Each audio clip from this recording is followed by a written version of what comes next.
سلام على آل خير النبي. اعوذ باللہ من الشیطان الرجیم. بسم اللہ الرحمن الرحیم. الحمد للہ رب العالمین والصلاة والسلام علی محمد وآلہ الطیبین الطاہرین الذین اذهب اللہ عنہم الرجس وطہرہم تطہیرا.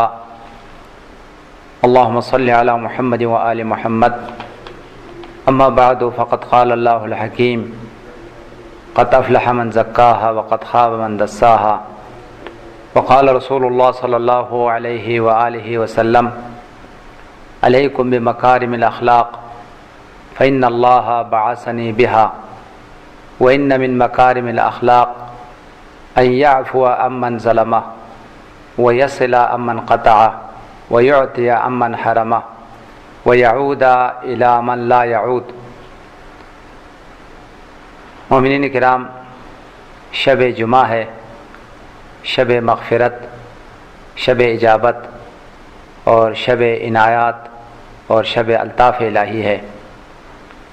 آج کی رات بہت ساری دعائیں قبول ہوتی ہے اور خدا کی عظیم برکات اور عظیم رحمتوں کی نزول ہوتی ہے. اس لیے آج کی رات ہمیں بہت زیادہ دعاؤں کی تاکید ہے اور بارگاہ الہی میں مناجات کرنے کی، خدا سے اپنی حاجات کو طلب کرنے کی، اور بہت سارے اعمال جو ہے وہ آج کی رات کے حوالے سے ہماری کتابوں میں موجود ہے. شب جمعہ کے اعمال بخصوص آج کی جو اعمال ہے ان میں سے زیارت مظلوم کربلا مولا امام حسین ہے، اور کثرت کے ساتھ محمد و آل محمد پر درود پڑھنا ہے، اور دعائے مولا کائنات دعائے کمیل کا پڑھنا، اور بہت ساری اور جو ہے دعائیں ہیں. انشاءاللہ مومنین آج کی جو رات کی فضیلت اور عظمت ہے انہیں سامنے رکھتے ہوئے ان اعمال اور ان عبادات کو بجا لا کے خدا کی رضا اور خوشنودی کو حاصل کریں گے. اس سے قبل آپ کی خدمت میں اخلاق کی اہمیت اور اخلاق کی ضرورت معصومین کے ارشادات کی روشنی میں اور قرآن پاک کی آیات کی روشنی میں اس حوالے سے کچھ عرائض پیش کیے گئے. آج بھی ہم اسی سلسلے کلام اور اسی عنوان کو اور اسی موضوع کو آگے لے کر چلیں گے. اس سے قبل آپ کی خدمت میں عرض کیا کہ معصومین کے ارشادات کی روشنی میں اور قرآن پاک کی آیات کی روشنی میں ایک کامیاب اور خوشبخت انسان کے لیے ضروری ہے کہ وہ اپنی اخلاق کو درست کریں اور بہترین اخلاق اور بہترین اخلاقی اقدار کو اپنے وجود میں اور اپنی ذات میں پیدا کریں. اور اگر یہ صفات اور یہ اخلاق انسان کے وجود میں ہے، انسان کے نفس میں ہے، تو وہ پھر انبیاء کے ساتھ ہے، آل محمد کے ساتھ ہے. دنیا میں بھی ایک خوشبخت زندگی اور ایک کامیاب زندگی اسے ملتی ہے، اور قیامت میں بھی اس کا جو ٹھکانہ ہے، اس کا جو مقام ہے وہ انبیاء کے ساتھ اور اولیاء کے ساتھ ہے. حقیقت میں اللہ تعالیٰ نے جتنے انبیاء بھیجے ہیں، 1,24,000 انبیاء جو اللہ تعالیٰ نے بشریت کی تربیت کے لیے اور انسانیت کے اصلاح کے لیے بھیجے ہیں، ان سب کا ایک اساسی اور بنیادی جو پیغام ہے وہ اخلاقی تربیت ہے، وہ تزکیہ نفس ہے، اور انسان کا اصلاح کرنا، انسان کو خامیوں سے، برائیوں سے، اخلاقی رذائل سے نجات دینا، یہ تمام انبیاء کی اہداف نبوت اور رسالت کا جو بزرگ ترین ہدف اور مقصد ہے وہ انسان کی تربیت اور انسان کے اخلاق کو بلندیوں تک پہنچانا ہے. بخصوص سرور کائنات ختمی مرتبت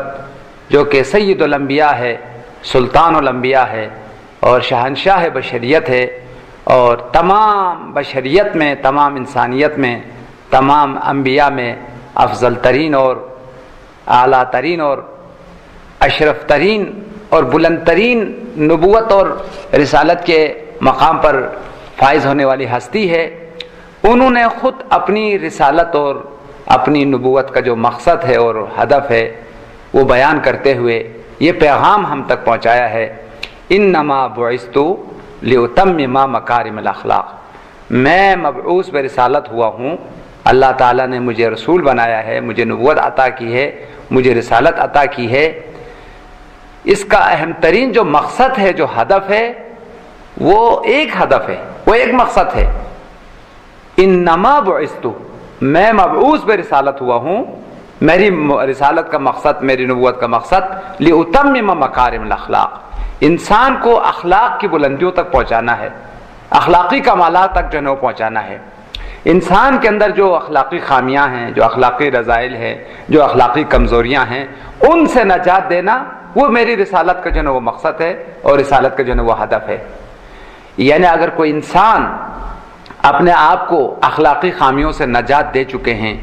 اور اپنے وجود میں اخلاقی کمالات اور اخلاقی بزرگیاں پیدا کر چکے ہیں، تو واقعاً اس نے پیغمبر کی جو رسالت کا ہدف ہے اس کو پا لیا ہے، اس پر عمل کر لیا ہے اور عملاً اس پر جو ہے وہ چل رہا ہے۔ لیکن اگر خدا نخواستہ وہ اخلاقی خامیوں میں گرے ہوئے ہیں، اخلاقی رذائل میں گرے ہوئے ہیں، 50 خامیاں ہیں، عیوب ہیں، برائیاں ہیں، کمزوریاں ہیں، تو یقیناً وہ پیغمبر کی رسالت کا جو ہدف ہے اس سے بہت دور ہے، وہ پیغمبر سے دور ہے، وہ دین سے دور ہے۔ لہٰذا دیندار انسان وہی انسان ہے جو اخلاقی کمالات پر جو ہے نا وہ فائز ہے۔ لہٰذا پیغمبر نے صریح اور واضح لفظوں میں فرمایا،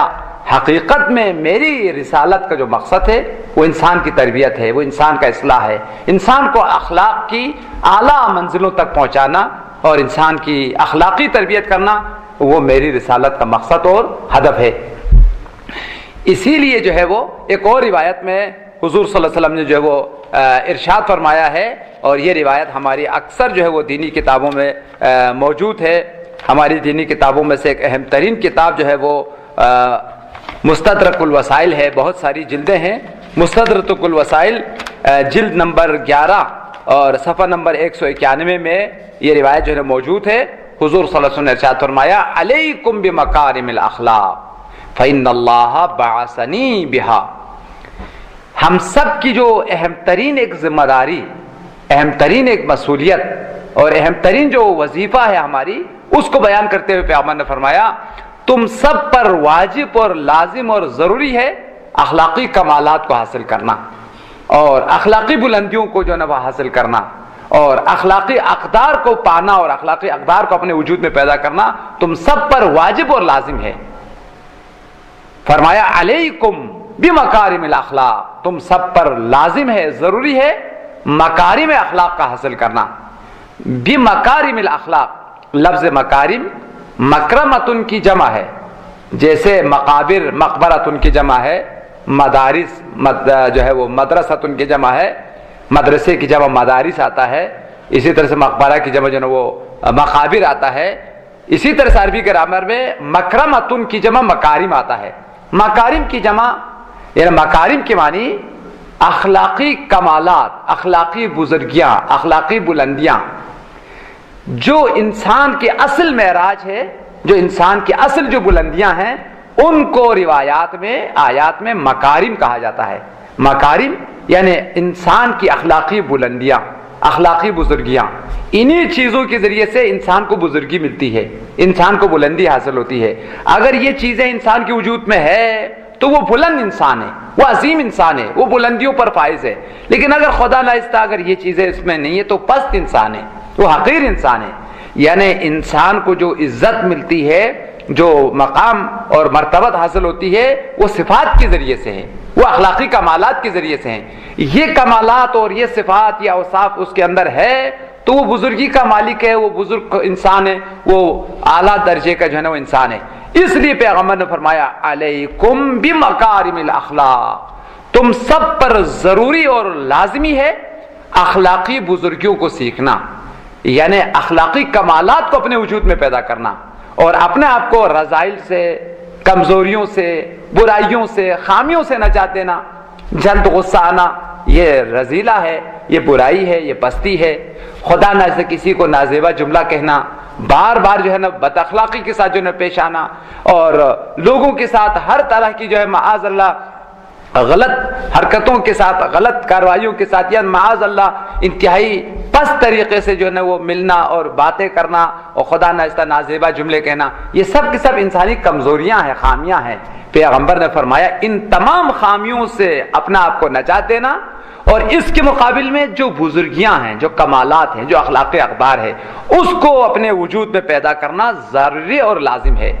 علیکم بمکارم الاخلاق، تم سب پر لازم اور ضروری ہے اخلاقی بزرگیوں کو حاصل کرنا اور اخلاقی کمالات کو جو ہے وہ حاصل کرنا۔ اس کے بعد فرمایا فَإِنَّ اللَّهَ بَعَثَنِي بِهَا، اور میرے پروردگار عالم نے مجھے جو مبعوث کیا ہے اس کا اہم ترین جو ہدف ہے یہی اخلاقی کمالات کو انسانوں کو سکھانا ہے، اور انسان کے اندر اخلاقی اقدار کو اور انسانی صفات کو جو ہے وہ پیدا کرنا، اور انسان کے وجود میں، انسان کے نفس میں، انسان کے قلب میں یہ اخلاقی کمالات اور اخلاقی اقدار کو جو ہے وہ پیدا کرنا میری رسالت کا اہم ترین جو ہے نا وہ مقصد ہے۔ اس کے بعد فرمایا اخلاقی بزرگیوں میں سے، اخلاقی کمالات میں سے اور اخلاقی عظیم اقدار میں سے 4 چیزیں ہیں جو انسان بزرگ کی علامت ہے، اور اس انسان کی علامت ہے جو واقعاً اخلاقی بزرگی پر اور کمالات پر، عظیم اخلاقی اقدار پر فائز ہے۔ فرمایا وَإِنَّ مِن مَكَارِمِ الْأَخْلَاقِ أَن يَعْفُوَ عَمَّنْ ظَلَمَهُ، اخلاقی کمالات میں سے یہ ہے، اخلاقی بزرگیوں میں سے یہ ہے، یہ صفت جس انسان کے اندر ہے وہ بزرگ انسان ہے، وہ واقعاً انسان کامل ہے اور اخلاقی بلندیوں پر جو ہے وہ فائز ہے۔ سب سے پہلی صفت ان یعفو عمن ظلمہ، وہ شخص درگزر کرتا ہے، بخش دیتا ہے، معاف کر دیتا ہے اس انسان کو جس نے اس پر ظلم کیا ہے، ناانصافی کیا ہے، ستم کیا ہے۔ یعنی عفو کرنا، درگزر کرنا، بخش دینا، معاف کرنا، یہ اخلاقی کمالات میں سے ہے، یہ اخلاقی بزرگیوں میں سے ہے۔ وہی انسان درگزر کرتا ہے، وہی انسان معاف کرتا ہے، وہی انسان بخش دیتا ہے جو اخلاقی کمالات پر فائز ہے، اخلاقی بزرگیوں پر جو ہے وہ فائز ہے۔ لیکن اگر خدا ناخواستہ وہ پست انسان ہے، وہ حقیر انسان ہے، تو وہ انتقام لیتا ہے، ایک مارو تو ایک مارتے ہیں، دو مارو تو دو مارتے ہیں، گالی دو تو گالی دیتے ہیں، اور ہر قسم کی جو ہے ظلم اور ناانصافی کا وہ جواب دیتے ہیں، وہ برداشت نہیں کرتے۔ لیکن جو کمالات پر فائز ہیں، جو عظیم اخلاقی اقدار پر فائز ہے، وہ انسان جو پست انسان نے اس کے ساتھ خدا ناخواستہ کوئی غلط جملہ کہہ دیا ہے، کوئی نازیبا حرکت کیا ہے، کوئی غلط کام کیا ہے، کوئی ظلم اس کے اوپر کیا ہے، تو وہ انتقام نہیں لیتا ہے، اس کو درگزر کر لیتا ہے۔ مجھے اس مقام پر جو ہے نا وہ اچانک ایک روایت مولا کائنات مولا امیر المومنین کی ذات گرامی مولا کائنات سے یہ روایت جو ہے وہ میرے ذہن میں آیا۔ مولا کائنات ایک جگہ سے گزر رہے تھے تو دیکھا کہ معاویہ کا زمانہ تھا، اور انہوں نے اپنے دور میں بہت سارے لوگوں کو یہ سکھایا ہوا تھا کہ امیر المومنین کو سب کیا جائے، ان کے لیے نازیبا اور نامناسب جملے جو ہے نا وہ کہے جائے، لہذا بہت سارے لوگ امیر المومنین کی شان میں گستاخی کرتے تھے، سب کرتے تھے، نازیبا جملے جو ہے نا وہ کہتے تھے۔ تو مولا کائنات کا گزر ایک شخص سے ہوا تو وہ معاذ اللہ مولا کائنات کو سب کر رہا تھا، یعنی معاذ اللہ گالی دے رہا تھا، اور انتہائی نازیبا جو ہے وہ جملے مولا کے بارے میں کہہ رہے تھے کہ مولا کی شان میں گستاخی کر رہا تھا۔ مولا کائنات جب اس کے قریب سے گزرا تو یہ جملہ فرمایا وَلَقَدْ أَمُرُّ عَلَى اللَّئِيمِ يَسُبُّنِي فَمَضَيْتُ ثَمَّةَ قُلْتُ لَا يَعْنِينِي، میں گزرا ایک پست اور لئیم اور حقیر ایک انسان سے میرا گزر ہوا، یسبنی، جو معاذ اللہ مجھے سب کر رہا تھا، میری توہین اور تحقیر کر رہا تھا، لیکن جب میں اس کے قریب سے گزرا تو میں نے یہ جملہ کہا، کیا پتا یہ کس علی کو سب کر رہا ہے، دنیا میں ایک علی تھوڑی ہے، 50 علی بیٹھے ہیں، بہت ساری علی بیٹھے ہیں، میرے علاوہ پتہ نہیں کس علی پر اس کو غصہ آیا ہے۔ فَمَضَيْتُ ثَمَّةَ، میں وہاں سے گزرا، قُلْتُ لَا يَعْنِينِي، یہ کہہ کے میں گزرا یہ مجھے سب نہیں کر رہا ہے، کسی اور علی کو سب کر رہا ہے۔ معاف کر دیا مولا کائنات نے، درگزر کر دیا مولا کائنات نے۔ لہذا درگزر کرنا، معاف کرنا، یہ انبیاء کی صفت ہے، یہ اولیاء کی صفت ہے، یہ آل محمد کی صفت ہے۔ لہذا جو انسان درگزر کرتا ہے، عفو کر دیتا ہے، بخش دیتا ہے ان لوگوں کو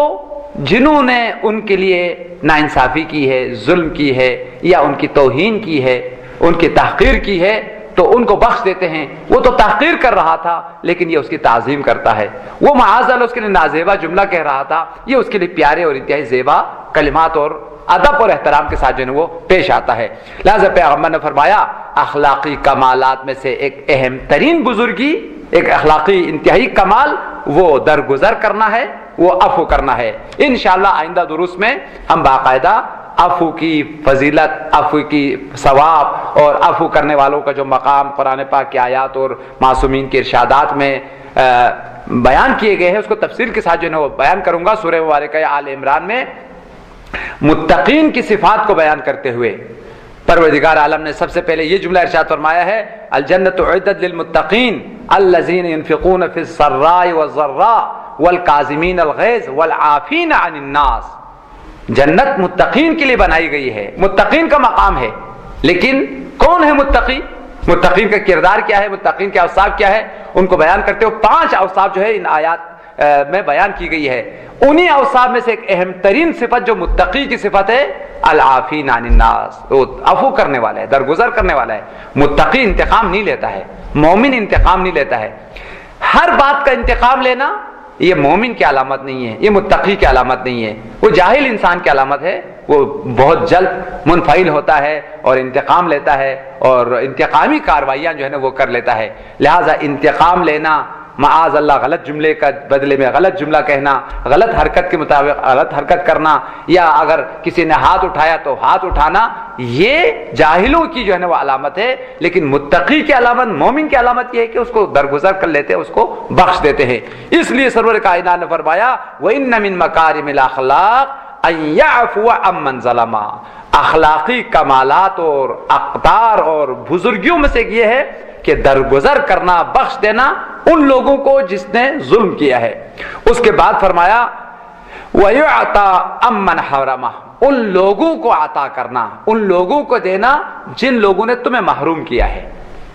اس نے تو تمہیں کچھ بھی نہیں دیا، اس نے تو تمہیں محروم کر دیا، سب کو دے دیا لیکن تمہیں نہیں دیا. لیکن جب تمہاری بات آئی تو سب سے پہلے اسی کو دیا جس نے تم کو محروم کر دیا تھا. لہذا ان لوگوں کو عطا کرنا جس نے تمہیں محروم کیا تھا، یہ تمہاری بزرگی کی علامت ہے، یہ تمہاری اعلیٰ اخلاقی اقدار کی جو ہے وہ علامت ہے. وَيُعْطِيَ عطا کرنا امن ان لوگوں کو حرمہ جن لوگوں نے تمہیں محروم کیا ہے. جب اس کی بات آئی تو اس نے تمہیں محروم کیا، تمہیں کچھ بھی نہیں دیا، لیکن تمہاری بات آئی تو سب سے پہلے اسی کو دیا جس نے تم کو محروم کیا تھا. یہ تمہاری نفس کی بزرگی، یہ تمہاری فطرت کی بزرگی، یہ تمہاری اخلاق کی بزرگی کی علامت ہے. جب وہ دے رہا تھا وہ تمہیں محروم کر رہا ہے، لیکن تمہاری بات آئی تو تم نے اس کو عطا کیا، اس کو محروم نہیں کیا ہے. اس کے بعد تیسرے مرحلے پر فرمایا وَيَصِلَ عَمَّنْ قَطَعَهُ. ان لوگوں سے رابطہ رکھتا ہے جن لوگوں نے رابطے کو قطع کیا ہے، رابطے کو توڑ دیا ہے. ان لوگوں سے وہ اپنے رابطے کو بڑھاتا ہے، اپنے رابطے کو برقرار رکھتا ہے جن لوگوں نے اس سے قطع تعلقات کر لیا ہے، قطع رابطہ جو ہے وہ کر لیا ہے. بالخصوص یہ رشتہ داروں میں بہت یہ مسئلہ جو ہے وہ پیش آتا ہے. بہت سارے رشتہ دار مختصر سی بات پر ناراض ہو جاتے ہیں اور قطع تعلقات کر جاتے ہیں. سال مہینوں گزر جاتے ہیں، آتے نہیں ہیں، مہینوں گزر جاتے ہیں، احوال پرسی نہیں کرتے، اور بیمار ہوئے ہیں کبھی وہ نہیں آتے، پریشان ہوئے ہیں وہ پوچھنے کو نہیں آتے. اسی لیے ہماری روایات میں بزرگ ترین گناہوں میں سے ایک گناہ قطع رحم ہے، یعنی رشتہ داروں کے ساتھ تعلقات کو منقطع کرنا اور رشتہ داروں کی احوال پرسی نہ کرنا، رشتہ داروں کی خبر نہ لینا اور ایک دوسرے کے ساتھ تعلقات کو منقطع کرنا. یہ انسان کی زندگی میں اس کے بھی بہت برے نتائج ہے، بہت برے جو ہے نا اس کے آثار ہے، اور قیامت میں بھی اور قبر میں بھی اس کی انتہائی جو ہے نا وہ برے آثار اور نتائج ہے. لہذا گناہان بزرگ میں سے ایک گناہ قطع رحم کرنا اور رشتہ داروں سے تعلقات کو منقطع کرنا. اب کچھ لوگوں نے ہم سے قطع تعلقات کر لیا اور ہماری شادی میں نہیں آئے، جب ہم بیمار ہوئے تو عیادت کے لیے نہیں آئے. لیکن جب وہ بیمار ہوئے، جب ان کی مشکلات آئی، جب ان کی خوشیوں کا وقت آیا تو آپ نے یہ نہیں دیکھا کہ یہ میرے یہاں نہیں آئے تھے، آپ وہاں چلے گئے، اس کی عیادت کے لیے آپ چلے گئے، اس کی خوشی میں جو ہے نا آپ شریک ہو گئے. پیغمبر نے فرمایا بزرگ انسان کی یہ علامت ہے، وہ قطع رحم کر لیتا ہے، وہ تعلقات کو منقطع کر لیتا ہے. یہ انہی لوگوں سے تعلقات کو بڑھاتا ہے جنہوں نے قطع تعلقات کیا ہے. جب ان کی بات آئی تو انہوں نے قطع تعلقات کر لیا ہے، لیکن جب اس کی بات آئی تو وہ ان کے ساتھ تعلقات کو بڑھاتا ہے. یہ اس کی بزرگی کی جو ہے وہ علامت ہے. لہذا جو شخص اپنے بچھڑے ہوئے اور جنہوں نے تعلقات کو منقطع کیا ہے ان رشتہ داروں کو منواتے ہیں، ان رشتہ داریوں کے چل کے جاتے ہیں، ان کی خوشیوں میں شریک ہوتے ہیں اور ان کو معاف کر دیتے ہیں، یہ اس شخص کی بزرگی کی علامت ہے، یہ اخلاقی اقدار کی بلندیوں پر فائز ہونے کی جو ہے وہ علامت ہے۔ لہذا پیغمبر نے فرمایا وَإِنَّ مِن مَكَارِمِ الْأَخْلَاقِ أَن يَصِلَ مَنْ قَطَعَهُ، بزرگی اخلاقی بزرگیوں میں سے، اخلاقی بلند اقدار میں سے ایک یہ ہے کہ ان لوگوں کے ساتھ تعلقات کو منقطع کیا جائے، یعنی تعلقات کو بڑھایا جائے اور رابطہ برقرار کیا جائے جنہوں نے رابطے کو منقطع کیا ہے۔ اس کے بعد فرمایا وَأَن يَعُودَ أَمَّن لَا يَعُودُ، دین مقدس اسلام کی تاکیدات اور سفارشات میں سے ایک اہم ترین سفارش بیماروں کی عیادت کرنا ہے۔ جب کوئی ایک انسان بیمار ہوتا ہے، ہر انسان کو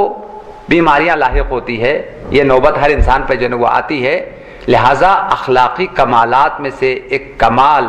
اخلاقی بزرگیوں میں سے ایک بزرگی یہ ہے کہ بیماروں کی عیادت کیا جائے، ان کی خبر پرسی کے لیے چلا جائے، ان کے غم میں شریک ہو جائے اور ان کو اس کی بیماری کے حوالے سے ان کو تسلی دے اور ان کو حوصلہ افزائی کرے اور ان کو اس کے اجر و ثواب کو جنہوں بیان کرے۔ جب کوئی ایک بیمار کی عیادت کے لیے چلا جاتا ہے تو اس کو حوصلہ ملتا ہے، اس کو الحمدللہ بہت نفسیاتی بیمار ڈاکٹر حضرات کہتے ہیں جب بیمار کے سر آنے پر لوگ چلے جاتے ہیں، باتیں کرتے ہیں اور اس کو خوشحال کرتے ہیں، وہ بیماری کا احساس ختم ہو جاتا ہے، آہستہ آہستہ وہ بیماریاں جو ہے ختم ہو جاتی ہے۔ لیکن اگر خدا نہ آہستہ وہ انسان تن و تنہا ہو، کوئی اس کو پوچھنے والا نہیں ہے، کوئی اس کی عیادت کے لیے آنے والا نہیں ہے، تو بیماری کا پریشر بڑھتا ہے، بیماری کا احساس میں غلبہ پیدا ہوتا ہے۔ ایک تو بیماری کی احساس ہے، اوپر سے وہ غربت کا احساس کرتا ہے، وہ تنہائی کا احساس کرتا ہے۔ اس لیے دین مقدس اسلام نے ہمیں یہ تعلیم دی ہے کہ کبھی کوئی انسان تنہائی محسوس نہ کرے۔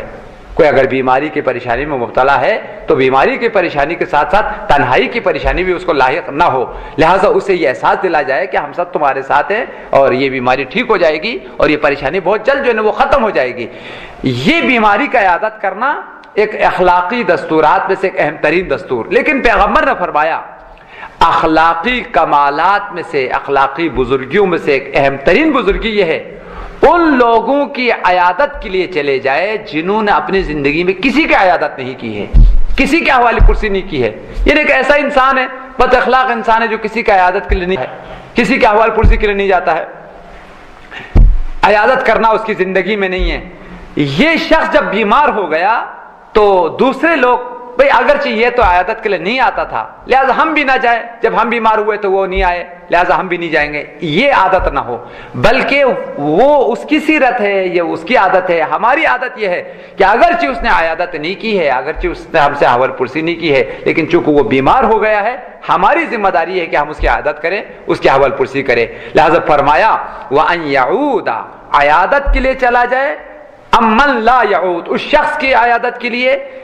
جس نے جو ہے نا عیادت نہیں کی ہے۔ یہ اخلاقی بزرگی اور اخلاقی کمالات میں سے ہے۔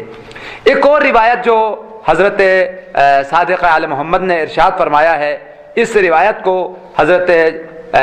شیخ صدوق نے اپنی مشہور اور معروف کتاب اعمالی صدوق میں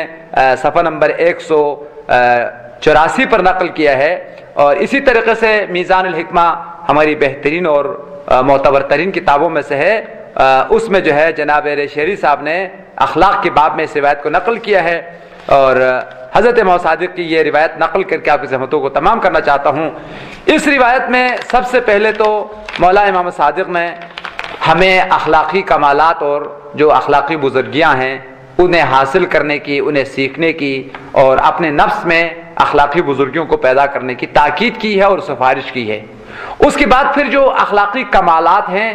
جو انبیاء کی صفات ہیں، جو سرور کائنات کی صفات ہیں، ان کمالات کو اللہ تعالیٰ نے سرور کائنات کو عطا کی ہے، نبیوں کو عطا کی ہے، ان کی ایک فہرست، ایک اجمالی فہرست جو نے بیان کیا ہے، فرمایا ہے کہ یہ اخلاقی کمالات ہیں، یہ اخلاقی بزرگیاں ہیں، یہ نبیوں کی صفت ہے، یہ سرور کائنات کی صفت ہے، یہ صفات تمہیں اپنانا چاہیے، تمہاری وجود میں، تمہارے نفس میں بھی یہ صفات جو ہے نا وہ ہونی چاہیے۔ اگر یہ صفات تمہارے نفس میں ہے تو خدا کا شکر کرو اور ان صفات کو بڑھانے کی، ان صفات میں اضافہ کرنے کی کوشش کرو، لیکن اگر یہ صفات خدا نہ تم میں نہیں ہے تو تمہیں پھر خدا سے دعا کرنی چاہیے کہ یہ صفات تمہارے وجود میں پیدا ہوں، اور عملاً تمہیں کوشش کرنی چاہیے، محنت کرنی چاہیے، زحمت کرنا چاہیے، ریاضت کرنی چاہیے، تاکہ یہ صفات اور یہ جو کمالات ہے تمہارے نفس میں جو ہے نا وہ آ جائے۔ اب میں اس روایت کے جو عربی متن ہے وہ آپ کی خدمت میں بیان کرتا ہوں، اور اس امید کے ساتھ کہ یہ جو اخلاقی کمالات ہیں جن کو صادق آل محمد نے بیان فرمایا ہے، اور ان کمالات کو ہمیں سیکھنے کی اور ہمیں حاصل کرنے کی سفارش فرمایا ہے، اس کو ہم حاصل کریں گے، اور اگر ہمارے نفس میں یہ صفات نہ ہو تو ان کو پیدا کرنے کی کوشش کریں گے۔ قال الصادق علیہ السلام، حضرت صادق علیہ محمد نے ارشاد فرمایا، ان اللہ تبارک و تعالی خص رسول اللہ بمکارم الاخلاق، اللہ تعالیٰ نے اپنے رسول کو، اپنے حبیب کو، حضرت ختمی مرتبت سرور کائنات کو اخلاقی کمالات سے مزین کیا ہے، اخلاقی کمالات ان کو جو ہے نا وہ عطا کیا ہے۔ یعنی اخلاقی کمالات کی دنیا میں جو انتہائی بلندیوں پر فائز ہے، جو اخلاقی صفات سب سے زیادہ جس ہستی کو عطا ہوئی ہے وہ سرور کائنات کی ذات ہے، وہ سرور کائنات کی ہستی ہے جن کو اللہ تعالیٰ نے اخلاقی کمالات سے نوازتے ہوئے یہ جملہ ارشاد فرمایا، انک لعلی خلق عظیم، یقیناً آپ خلق اور اخلاق کی عظیم مقام پر جو ہے وہ فائز ہے۔ اس لیے صادق علیہ محمد نے فرمایا، خص رسول اللہ بمکارم الاخلاق، اللہ تعالیٰ نے اپنے حبیب کو اخلاقی بزرگیاں جو ہے وہ عطا کی، اور ان کے ذات کو اخلاقی کمالات اور اخلاقی بزرگیوں سے مخصوص کیا ہے۔ فامتحنوا انفسکم، اب تم اپنے نفس کا امتحان لے لو، اپنے وجود کا امتحان لے لو، یہ صفات کہاں تک تمہارے نفس میں ہے؟ آیا وہ صفات جو رسول اللہ کی ہے وہ تمہارے ذات میں ہے؟ اگر تمہارے ذات میں ہے تو خدا کو شکر کرو کہ تم سیرت رسول پر عمل کر رہے ہو، پیغمبر خلق عظیم کے مقام پر فائز ہے، تم بھی الحمدللہ اخلاق رکھتے ہو، پیغمبر درگزر کرتے ہیں تم بھی درگزر کرتے ہیں، اور پیغمبر جو ہے وہ بیماریوں کی عیادت کرتے ہیں تم بھی بیماریوں کی عیادت کرتے ہیں، پیغمبر کے اندر بہترین اخلاق پائے جاتے ہیں تم بھی انہی اخلاق کو اپناتے ہیں، تمہارے وجود میں بھی اخلاق ہے۔ تو مولا نے فرمایا پھر خدا کا شکر کرو کہ تم پیغمبر سے نزدیک ہو، تم میں اخلاقی کمالات ہیں، اور پھر ان اخلاقی کمالات کو بڑھانے کی کوشش کرو۔ فرمایا فامتحنوا انفسکم، اے مومنین اپنے نفس کا امتحان لے لو، اپنے آپ کو پرکھ لو، کتنا تمہارے وجود میں اخلاق ہے، بچوں کے ساتھ تم کتنے اخلاق رکھتے ہو، دوستوں کے ساتھ، معاشرے میں لوگوں کے ساتھ، مومنین کے ساتھ کتنا تم اخلاق کی اقدار پر تم مشتمل ہو، تمہارے اندر جو اخلاق پائے جاتے ہیں۔ فإن كانت فيكم فاحمدوا اللہ، اگر واقعاً تم میں یہ صفات جو رسول اللہ کی صفات ہیں، جو اخلاقی کمالات ہیں، اگر تم میں ہے تو خدا کا حمد کرو، خدا کا شکر کرو، اللہ نے تمہیں اخلاقی کمالات سے نوازا ہے۔ فرغبوا الیہ الزیادۃ منہا، اور خدا سے تقاضا کرو کہ یہ صفات بڑھ جائے، ان صفات پہ اضافہ ہو جائے، اور اگر یہ صفات تمہارے اندر نہیں ہیں تو پھر تم رو لو، تم پھر گڑ گڑا لو، بارگاہ الہی سے سوال کرو، تقاضا کرو، خدا یا پروردگار میں اخلاقی کمزوریوں میں مبتلا ہوں، اخلاقی خامیوں میں مبتلا ہوں، میں برائیوں میں مبتلا ہوں، خدا یا پروردگار مجھے اپنے آپ کو برائیوں سے نجات دینے کی، اخلاقی کمزوریوں سے نجات دینے کی، اور اخلاقی خامیوں سے نجات دینے کی پروردگار مجھے توفیق عطا کر۔ گڑ گڑا کر دعا بھی مانگو، صرف دعا پہ اکتفا نہ کرو، دعا اس وقت مستجاب ہوتی ہے جب عملی میدان میں انسان کوشش کرے۔